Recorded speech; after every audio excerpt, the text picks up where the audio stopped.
Is Islamic banking any different from conventional banking? Is there a real difference between the two?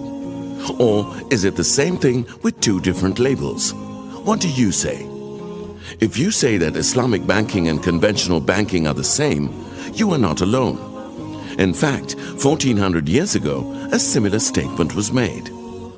Quoting from the Holy Quran, that is because they say trade is but like riba. However, the verse goes on to clarify this misconception by stating that, but Allah has permitted trading and forbidden riba. But what has trade got to do with banking? This brings us to the most significant difference between Islamic banking and conventional banking.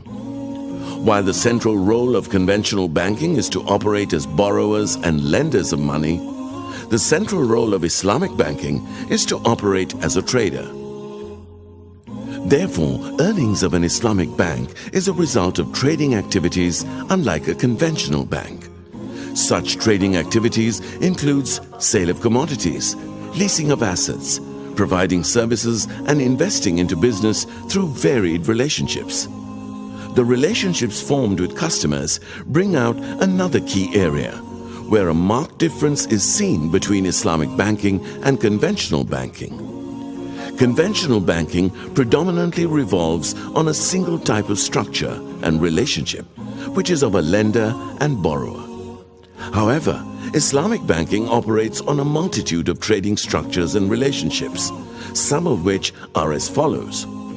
In a sale-based structure, which is called murabaha, the relationship is of a buyer and seller, where earnings, if any, comes from the profit on sale.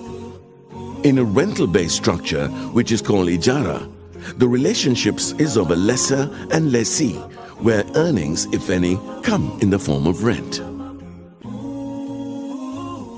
In participation-based structures, which are called musharaka and mudaraba, the relationship is that of a partnership where earning, if any, comes from profit sharing. In an agency-based structure, which is called wakala, the relationship is that of a principal and agent where earnings, if any, comes from fees. Accordingly, the key point to remember is that to understand the true essence of Islamic banking products and how it differs from conventional banking, it is essential to understand the structure and relationship on which the product is based.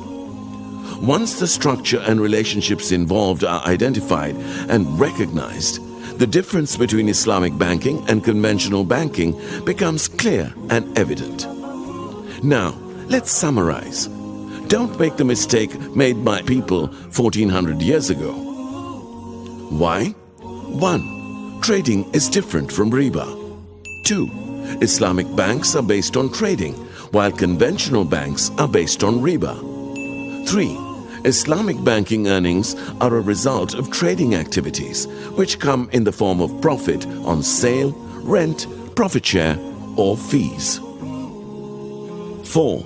It is essential to understand the structure and relationships on which an Islamic banking product is based in order to realize its true difference.